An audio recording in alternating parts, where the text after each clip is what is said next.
Hello my dear students, आज शुरू करते हैं class 8 science chapter 1 crop production and management. और कुछ टॉपिक जो थे इस चैप्टर के हमारे पहली वीडियो में कवर हो चुके हैं। तो आज शुरू करते हैं एक नए टॉपिक के साथ, adding manure and fertilisers. The substances which are added to the soil in the form of nutrients for the healthy growth of crops are called manures and fertilisers. यानी वो सारे पदार्थ जो ऐड किए जाते हैं सॉइल के अंदर न्यूट्रिएंट्स के रूप में for the healthy growth of plants, यानी प्लांट्स की अच्छी ग्रोथ के लिए, वो सब क्या कहलाते हैं? Manures and fertilisers. I saw a healthy crop growing in a farm. मैंने एक हेल्दी क्रॉप देखी ग्रो करते हुए किसी फार्म में। इन द नेबरिंग फार्म, पास का जो फार्म है, the plants are weak, why do some plants grow better than others. तो ऐसा क्यों होता है कि कुछ प्लांट्स जो होते हैं वो दूसरे प्लांट से अच्छी ग्रोथ करते हैं। तो थोड़ा सा और जान लेते हैं कि क्या इनके बेनिफिट्स होते हैं। Soil supplies minerals nutrients to the crop. Soil जो होती है वो सप्लाई करती है मिनरल्स न्यूट्रिएंट्स, किसको? क्रॉप को। These nutrients are essential for the growth of plants. ये इस तरह के न्यूट्रिएंट्स जो होते हैं वो ज़रूरी होते हैं किसके लिए? प्लांट की ग्रोथ के लिए। In certain areas farmers grow crop after crop in the same field. जो फार्मर्स होते हैं वो क्या करते हैं? क्रॉप को ग्रो करते रहते हैं, एक के बाद दूसरी, दूसरे के बाद तीसरी, इस तरीके से क्रॉप ग्रो होती रहती है एक ही फील्ड के अंदर। The field is never left uncultivated और फैलो। यानी खेत जो होता है वो अनकल्टिवेटेड नहीं छोड़ा जाता, या इसको फैलो भी हम कहते हैं। फैलो का मतलब होता है कि खाली छोड़ देना खेत को, उसमें क्रॉप ग्रो करना करना। इमेजिन करिए what happens to the nutrients. तो न्यूट्रिएंट्स का क्या होगा अगर लगातार इसी तरीके से क्रॉप को ग्रो करते जाएं? तो न्यूट्रिएंट्स क्या होंगे, कैसे रहेंगे सॉइल के अंदर? Continuous growing of crops make the soil poorer in certain nutrients. तो अगर लगातार एक ही फील्ड के अंदर अगर हम एक ही तरह के अगर क्रॉप्स ग्रो करते रहें या लगातार क्रॉप ग्रो करते रहें तो उसमें न्यूट्रिएंट्स की, एक ही तरह के न्यूट्रिएंट्स की कमी हो जाती है। Therefore farmers have to add manures to the field to replenish the soil with nutrients. तो इसके लिए फार्मर क्या करता है? मैन्योर को ऐड करता है फील्ड में, यानी खाद डालता है। क्या करने के लिए?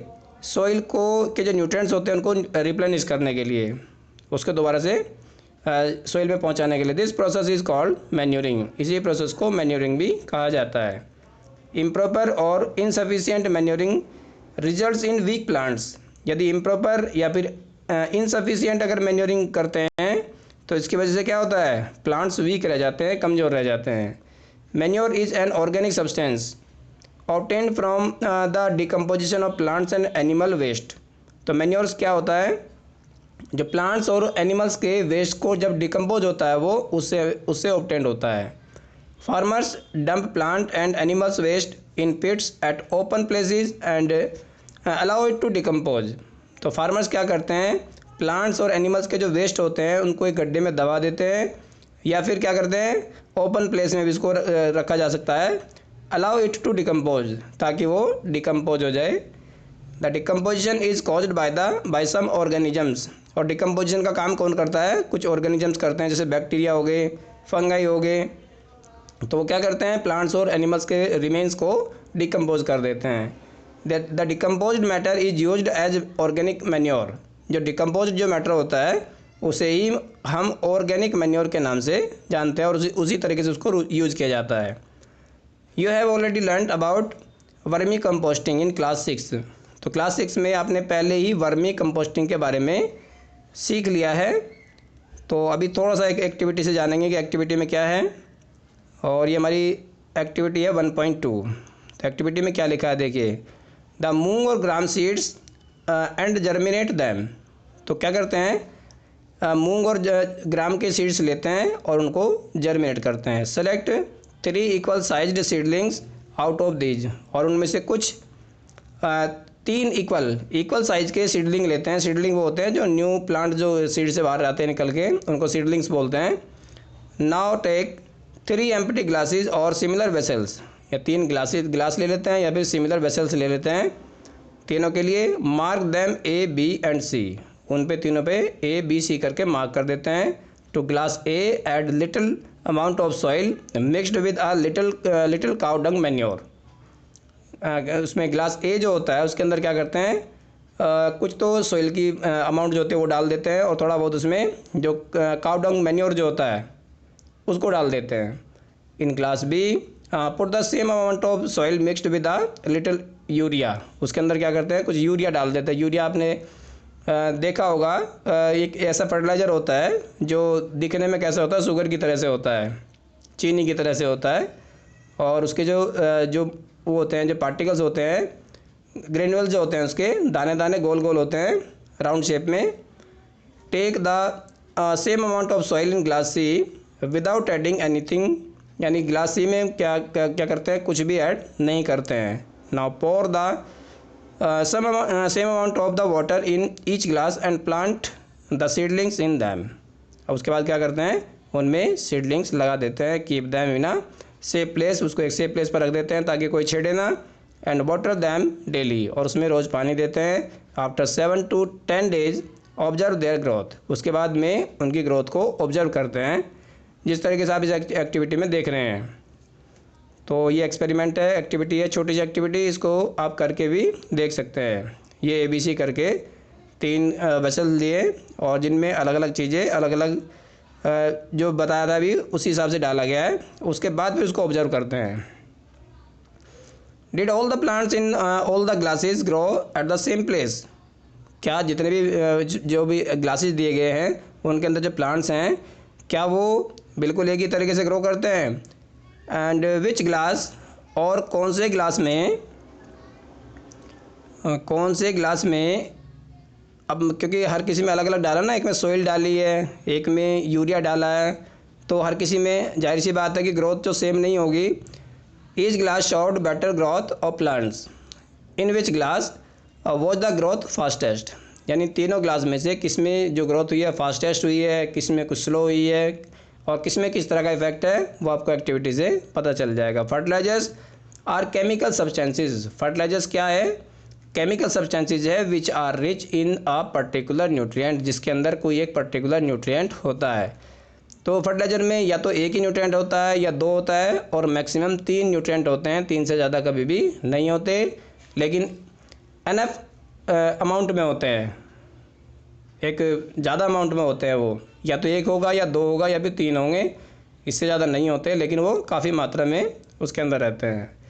How are these different from manures, तो ये फर्टिलाइजर जो होते हैं वो मैन्योर से किस तरीके से डिफरेंट होते हैं। Fertilizers are produced in factories, जो फर्टिलाइजर जो होते हैं वो फैक्ट्रीज में तैयार किए जाते हैं। सम एग्जांपल्स ऑफ फर्टिलाइजर्स जैसे यूरिया हो गया, अमोनियम सल्फेट हो गया, सुपर फॉस्फेट हो गया, पोटाश हो गया, एनपीके होता है नाइट्रोजन, फॉस्फोरस और पोटेशियम, ये कुछ एग्जांपल्स हैं फर्टिलाइजर्स के।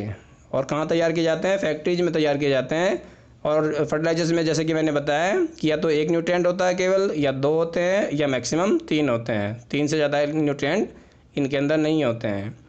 The use of fertilizers has helped farmer to get better yield of crops, तो फर्टिलाइजर्स किस में हेल्प करते हैं, अच्छी उपज देने में, फार्मर को अच्छी उपज देने में हेल्प करते हैं। Such as wheat, paddy and maize, तो जिस तरीके से गेहूँ हो गया, या फिर धान की फसल होगी, या फिर मक्का की फसल होगी, उसमें अच्छा प्रोडक्शन लेने के लिए हम फर्टिलाइज़र का यूज़ करते हैं। But excessive use of fertiliser has made the soil less fertile, लेकिन अगर ज़्यादा अमाउंट में अगर हम यूज़ करते हैं, एक्सेस अगर हम यूज़ करते हैं फर्टिलाइजर्स का, तो उससे हमारी जो सॉइल है वो कैसी हो जाती है, लेस फर्टाइल हो जाती है, कम उपजाऊ हो जाती है। Fertilizers have also become a source of water pollution, और फर्टिलाइजर से क्या होता है, पोल्यूशन का एक रिसोर्स भी बन जाता है, जिससे वाटर पोल्यूशन भी होता है। Therefore in order to maintain the fertility of soil, इसलिए क्या होता है, सॉइल की फर्टिलिटी को मेंटेन करने के लिए we have to substitute fertilizers by organic manures और leave the field uncultivated in between 2 crops. तो क्या करें, ज़्यादा फर्टिलाइज़र का यूज़ ना करें, उसकी जगह हम क्या कर सकते हैं, जो ऑर्गेनिक मैन्योर जो होता है उसका यूज़ कर सकते हैं, या फिर अपना जो फील्ड होता है 2 क्रॉप के बीच में गैप दे देते हैं, यानी 2 फसल जो होती है एक बार एक क्रॉप ग्रो करते हैं, उसके बाद खेत को खाली छोड़ देते हैं, अनकल्टिवेटेड छोड़ देते हैं, और कुछ समय अनकल्टिवेटेड रहने के बाद उसमें दोबारा से फिर क्रॉप को ग्रो कर सकते हैं। तो इससे क्या होता है, सोइल की फर्टिलिटी मेंटेन रहती है, कम ज़्यादा नहीं होती। इसके बाद आता है the use of manure improves soil texture as well as it water retaining capacity. जो मैन्योर का अगर हम यूज़ करते हैं तो सोइल की टेक्सचर जो होती है, सोइल की जो बनावट होती है उसको भी इम्प्रूव करता है, और जो वाटर रिटेनिंग कैपेसिटी जो होती है, यानी मिट्टी के अंदर जो पानी को रोकने की जो क्षमता होती है वो उसको भी बढ़ा देता है। कौन? Manure. It replenish the soil with all nutrients. दूसरी चीज़ ये है कि जितने भी मैन्योर के अंदर जितने भी नेसेसरी न्यूट्रिएंट्स होते हैं प्लांट्स के लिए वो सभी मौजूद रहते हैं, लेकिन स्मॉल अमाउंट में होते हैं, कम अमाउंट में होते हैं। Another method of replenishing the soil with nutrients is through crop rotation. एक वर्ड आया इसमें, क्रॉप रोटेशन, ये भी बहुत इंपॉर्टेंस रखता है अपनी।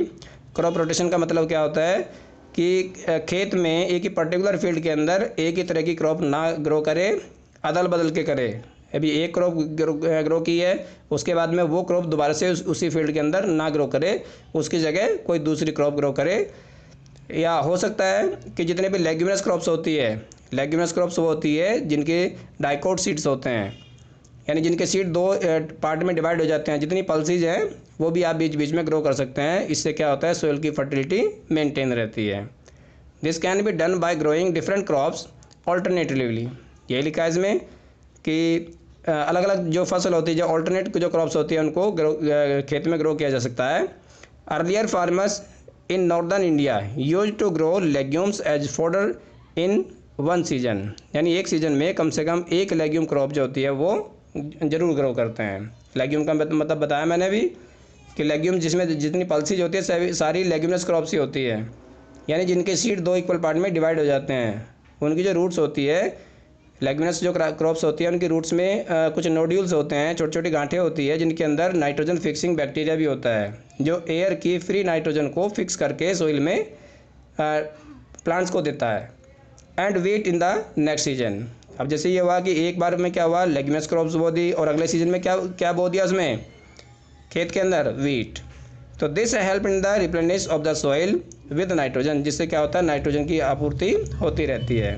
Farmers are being encouraged to adopt this practice, और जो किसान होते हैं उनको इनकरेज भी किया जाता है इन प्रैक्टिसेस को अडॉप्ट करने के लिए।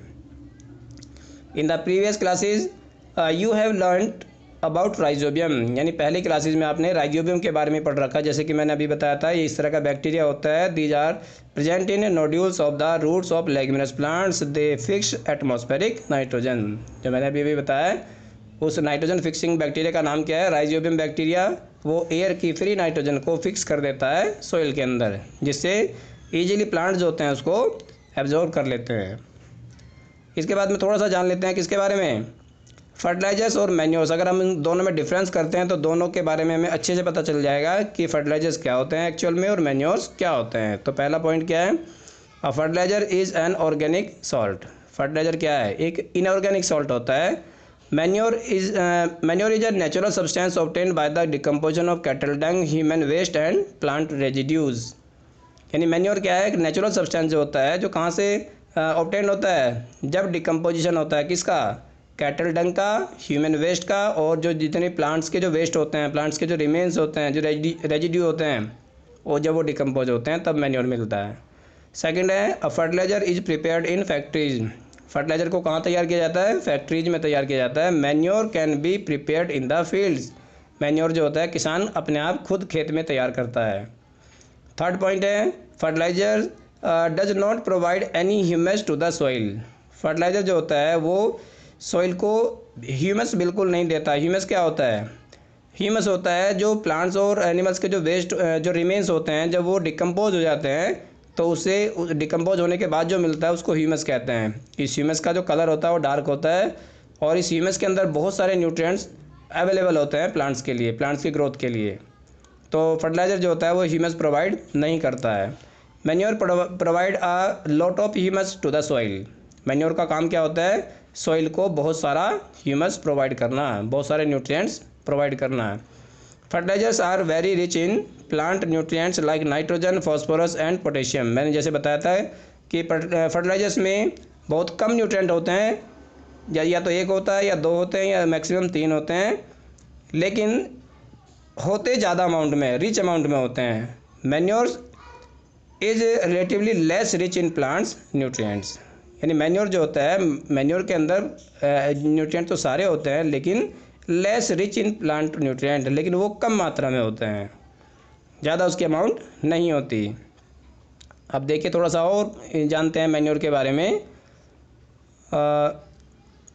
मैन्योर के एडवांटेजेस क्या क्या हैं, फ़ायदे क्या है इसमें मैन्योर अगर हम डालते हैं खेत में। The organic manure is considered better than fertilizers, this is because manure जो होता है वो फर्टिलाइज़र के कंपैरिजन में अच्छा होता है। क्यों होता है जानिए। Number 1, it enhances the water holding capacity of the soil.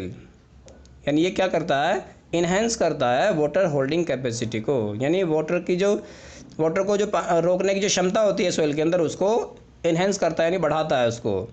It make the soil porous due to which exchange of gases becomes easy. और ये क्या कर देता है, सॉइल को पोरस बना देता है, यानी छोटे छोटे जो होल होते हैं, छोटे छोटे जो छेद हो जाते हैं मिट्टी के अंदर, जिससे क्या होता है, गैसेज का एक्सचेंज होता रहता है easily. It increases the number of friendly microbes. इससे और क्या होता है, ये सबसे बड़ा फ़ायदा ये होता है कि जो भी फ्रेंडली माइक्रोब्स होते हैं, फ्रेंडली माइक्रोब्स का मतलब होता है जो क्रॉप्स के लिए यूज़फुल होते हैं, इस तरह के माइक्रोब्स को बढ़ावा देता है। It improves the texture of the soil, और साथ ही साथ जो सॉइल की जो टेक्सचर जो होती है, सॉइल की जो बनावट होती है, वो उसको भी इम्प्रूव कर देता है, सुधार देता है। Irrigation, all living beings need water to live. सबसे पहले जान लेते हैं कि इरीगेशन क्या है। इरीगेशन होता है जब टाइम टू टाइम हम क्या करते हैं, क्रॉप को पानी देते हैं खेत में। जब खेतों में पानी दिया जाता है तो उसको इरीगेशन करना बोलते हैं, और ये कैसे होता है, ये रेगुलर इंटरवल्स पे होता है। तो all living beings need water to live. जितने भी लिविंग बींग्स होते हैं, चाहे वो प्लांट्स हैं चाहे वो एनिमल्स हैं, सभी को क्या होता है, जिंदा रहने के लिए वाटर की ज़रूरत होती है। Water is important for proper growth and development of flowers, fruits and seeds plants. यानी वाटर बहुत इंपॉर्टेंट होता है, बहुत ही महत्वपूर्ण होता है प्लांट्स की ग्रोथ के लिए, हर तरीके से, जो फ्लावर का डेवलपमेंट हो या फ्रूट्स का हो या फिर जो सीड्स बनते हैं उसके अंदर उसका डेवलपमेंट हो। Water is absorb by the plant roots. Water जो होता है किससे एब्जॉर्ब किया जाता है, प्लांट के रूट्स के द्वारा किया जाता है। Along with water minerals and fertilizers are also absorb. और वाटर के साथ साथ में जितने भी मिनरल्स होते हैं, जितने भी फर्टिलाइजर्स होते हैं, प्लांट्स उनको भी अपनी रूट से एब्जॉर्ब कर लेता है। Plants contain nearly 90% water. Plant body में कितना वाटर होता है, लगभग 90% वाटर होता है। Water is essential because germination of seeds does not take place under dry conditions. यदि आपने देखा कि कभी भी बीज जो होगा तब तक रखा रहेगा जब तक उसको नेसेसरी कंडीशंस नहीं मिल जाती। सीड तभी जर्मिनेट होता है जब उसको सारी कंडीशंस मिल जाती है जो इसेंशियल होती है। Nutrients dissolve in water get transported to. यानी जितने भी न्यूट्रिएंट जो होते हैं वो डिजॉल्व हो जाते हैं वाटर में और गेट ट्रांसपोर्टेड, उसके बाद में उनको ट्रांसपोर्ट कर दिया जाता है। कहाँ तक ट्रांसपोर्ट करते हैं उसको, जहाँ जहाँ उसकी नीड होती है, प्लांट के जिस पार्ट में भी नीड होती है वहाँ तक उसको पहुँचा दिया जाता है, यानी each part of the plant के हर हिस्से में। Water also protects the crop from both Frost and hot air currents. यानी वाटर ऑल्सो प्रोटेक्ट, यानी वाटर जो होता है प्रोटेक्ट करता है फसल की, किससे, फ्रॉस्ट यानी जो पाला पड़ता है उससे भी करता है, और जो हॉट एयर करंट जो होते हैं जब लू चलती है उससे भी प्रोटेक्ट करता है। To maintain the moisture of the soil for healthy crops growth. Field तो मेंटेन करता है मॉइस्चर को, यानी नमी को भी बनाए रखता है, अच्छी जो हेल्दी क्रॉप जो होती है उसकी ग्रोथ करने के लिए। Fields have to be watered regularly. यानी खेत जो होता है उसको समय समय पर वाटर्ड किया जाता है, उसको पानी दिया जाता है। अगर पानी नहीं देंगे रेगुलर इंटरवल पर तो क्या होगा, फसल ख़राब हो जाएगी, जितने प्लांट्स होंगे सब उनकी ग्रोथ प्रॉपर तरीके से नहीं हो पाएगी या सूख जाएगी। The supply of water to crops at different intervals is called irrigation. तो इरीगेशन की डेफिनेशन है, इसको मार्क कर लेना, यानी सप्लाई ऑफ वाटर क्रॉप्स, यानी क्रॉप्स जो जितने भी क्रॉप्स होती है उसको वाटर की सप्लाई करना डिफरेंट इंटरवल्स, अलग अलग अंतराल पर, उसे कहते हैं इरीगेशन, यानी सिंचाई करना। The time of frequency of irrigation varies from crop to crop. लेकिन एक बात का ध्यान रखें कि हर क्रॉप की जो वाटर की डिमांड होती है वो अलग अलग होती है। कोई क्रॉप ऐसी होती है जिसको ज़्यादा इरीगेशन की ज़रूरत पड़ती है, और कुछ ऐसी भी होती हैं जिसको इरीगेशन की ज़्यादा ज़रूरत नहीं पड़ती। सॉइल टू सॉइल भी होता है, क्रॉप टू क्रॉप हो गया, सॉइल टू सॉइल भी होता है। किसी सॉइल में ज़्यादा वाटर इरीगेशन की ज़रूरत पड़ती है और किसी सॉइल में कोई सॉइल ऐसी भी होती है कि जिनमें ज़्यादा सॉइल की ज़रूरत नहीं, ज़्यादा वाटर की ज़रूरत नहीं पड़ती। एंड सीजन टू सीजन भी होता है, जैसे समर्स में ज़्यादा ज़रूरत पड़ती है इरिगेशन की, जबकि विंटर्स में इतनी नहीं होती। तो in summers the frequency of watering is higher, यानी समर्स में ज़्यादा होती है। वाइज इट इज़ सो, ऐसा क्यों होता है? क्योंकि गर्म गर्म हवाएं चलती है, उसमें इवेपोरेशन रेट जो होता है वो बढ़ जाता है। Could it be due to the increase rate of evaporation of water from the soil and the leaves, यानी पत्तियां जो होती है, जो लीव्स होती है, वो भी ज़्यादा वाटर को क्या करती है? ट्रांसपिरेट कर देती है। और सॉइल जो होता है उसे भी गर्म हवा की वजह से वाटर बहुत ज़्यादा इवेपोरेट होता है। इसके बाद देखते हैं सोर्सेज ऑफ इरिगेशन, यानी इरिगेशन के सोर्सेज क्या है। अगर हम अपनी फसलों की सिंचाई करते हैं तो उसमें कौन कौन से सोर्सेज होते हैं हमारे पास में इरिगेशन के। The sources of irrigation are wells, tubewells, ponds, lakes, rivers, dams and canals, ये सब होते हैं। आपने ट्यूबवेल देखा होगा, गाँव में लगा रहता है। वेल्स भी कुएँ होते हैं, पॉन्ड्स यानी तालाब जो होते हैं, लेक्स झील होती है, रिवर्स नदियाँ होती है, डैम्स बांध होते हैं, और कैनल्स क्या होती है? वो होती है नहरें। यानी ये हमारे पास में सोर्सेज होते हैं जिनकी हेल्प से हम क्या कर लेते हैं? अपने खेतों में इरिगेशन करते हैं। तो आप देख रहे होंगे यहाँ पे, ये क्या है? ये मोट है। ये पहले यूज हुआ करते थे, या हो सकता है कि ये एक आध जगह अभी भी यूज होते हो। ये ट्रेडिशनल मेथड है हमारे। मोट हो गया, इसके अलावा चेन पंप भी होता है, ढेकली होता है, रहट भी होता है। तो ये इस तरह के सोर्सेज हैं, यानी इस तरह के सोर्सेज है जो पहले से यूज होते हुए आ रहे हैं काफ़ी टाइम से। ये ट्रेडिशनल मेथड है हमारे, जैसे कि लिखा हुआ है traditional method of irrigation. The water available in wells, lakes and canals is lifted up by different methods in different regions for taking it to the field, यानी खेतों तक पहुंचाने के लिए उसको पहले लिफ्ट करना पड़ता है और उसके बाद में उसको खेतों तक पहुंचाया जाता है, फील्ड तक पहुंचाया जाता है। कैटल और human labour is used in these methods. In methods में क्या होता है? या तो ह्यूमन लेबर होता है, या तो आदमी खुद मेहनत करता है, या फिर एनिमल्स की हेल्प लेता है। So these methods are cheaper, इसलिए ये जो मेथड होते हैं ये सस्ते होते हैं, बट लेस एफिशिएंट, लेकिन इनकी एफिशिएंसी कम होती है। यानी पानी जो होता है थोड़ी थोड़ी मात्रा में ही, यानी जो छोटे खेत जो होते हैं उनके लिए ये सही है। जो बड़े खेत होते हैं, जो बड़े फील्ड होते हैं, उनके लिए ये ज़्यादा सही नहीं होते। The various traditional ways are, जैसे मैंने बताया था, मोट हो गया जिसको पुली सिस्टम भी कहते हैं, चेन पंप हो गया। और इसके बाद देखते हैं यहाँ पे डेकली एंड रैट, जैसे कि ऊपर मैंने एक करके आपको नाम बताए थे। इसको रैट को लीवर सिस्टम भी बोलते हैं। Pumps are commonly used for lifting water, diesel, biogas, electricity and solar energy is used to run these pumps, यानी जो पंप्स जो लगे रहते हैं आमतौर पर जो यूज़ किए जाते हैं वाटर को लिफ्ट करने के लिए, इसमें डीजल होता है, बायोगैस, इलेक्ट्रिसिटी, इन सब का या फिर सोलर एनर्जी का भी यूज़ किया जाता है। क्या करने के लिए?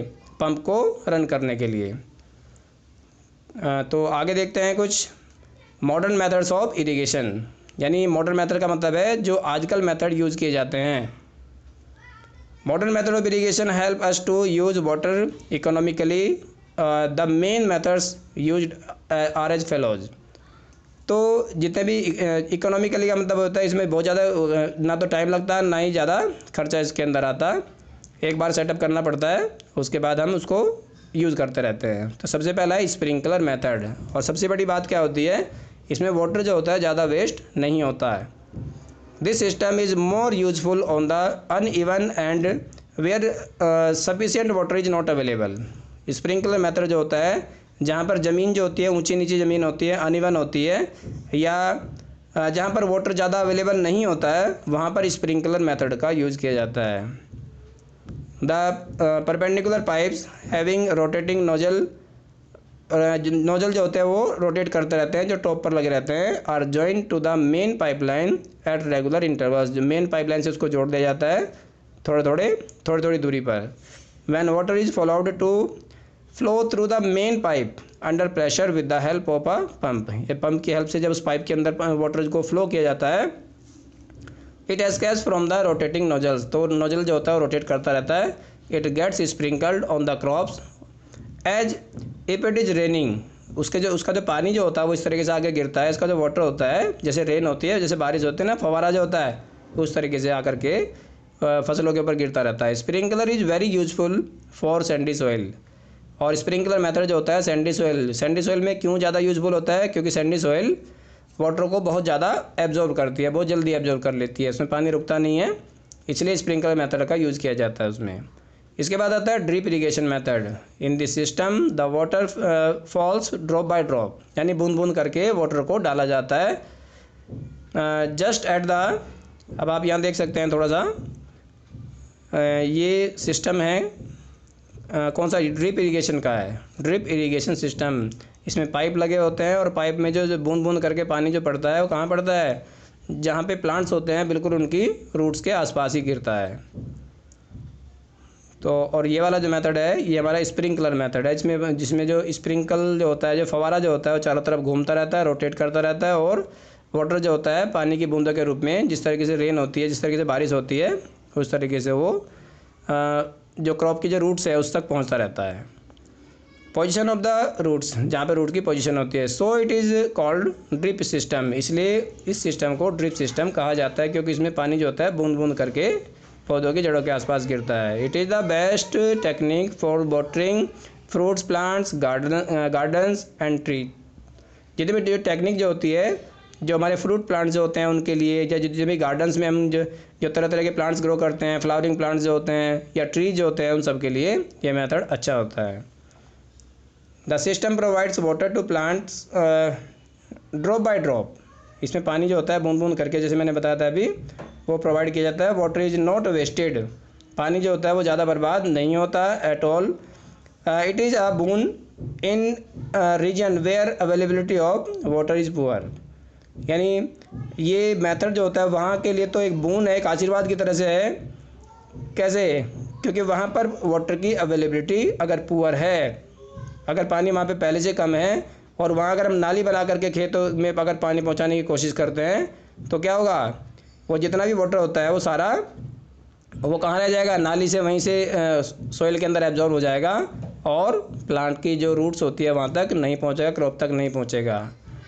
तो ये जाना आपने कि अलग अलग तरह के जो सिस्टम होते हैं, इरिगेशन के जो सिस्टम होते हैं, ट्रेडिशनल होते हैं और जो भी मॉडर्न सिस्टम होते हैं। तो आगे के जो टॉपिक और बचे हुए हैं उनकी वीडियो को देखने के लिए हमारे चैनल में हमारे साथ बने रहिए।